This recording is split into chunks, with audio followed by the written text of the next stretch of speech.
Investigators are still looking for a man who they say stole guns Tuesday night in Janesville. The suspect, Joseph Jakubowski, is considered armed and dangerous, and several school districts are closed today because of this. Caroline Bach is following the story. She's live at the Rock County Sheriff's Office this morning. Caroline. Danny and Brandon, I just spoke with the sergeant inside the sheriff's office who said still no sign of Jakubowski this morning, and pending that stays that way until 9 a.m. We'll then be hearing from an FBI agent a little more on the investigation. Come over to your screen, take a look at what Joseph Jakubowski looks like.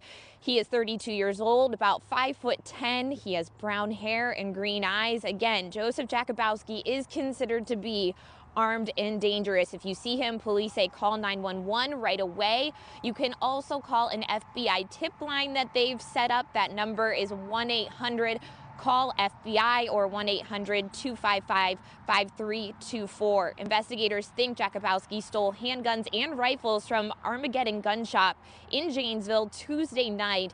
They say he's the man pictured in surveillance photos.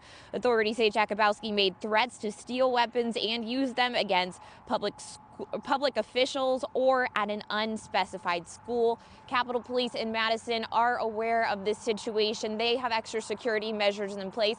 Also, schools are reacting to the news this morning, right, Danny? Yes, and you'll see those school closings scrolling across your screen. All we know about the suspect so far, the person who died, is that Chief Koval described him as a white man. No name, no possible motive, not even an age given from Chief Koval. He says that information will come from the medical examiner's office after they notify his family about what happened here. For now, reporting live in Madison, Caroline Bach, 27 News. Now that the sun is coming up, Danny and Brandon, we're starting to get a better look at just how much damage has been done here at the Barn 23 restaurant. This thing is still burning more than 14 hours later, and the Dodgeville fire chief says it will likely still burn for a few days. It is considered to be under control, though. Crews from Dodgeville are still here monitoring it to make sure that things don't get out of control anymore, because last night things were a completely different story.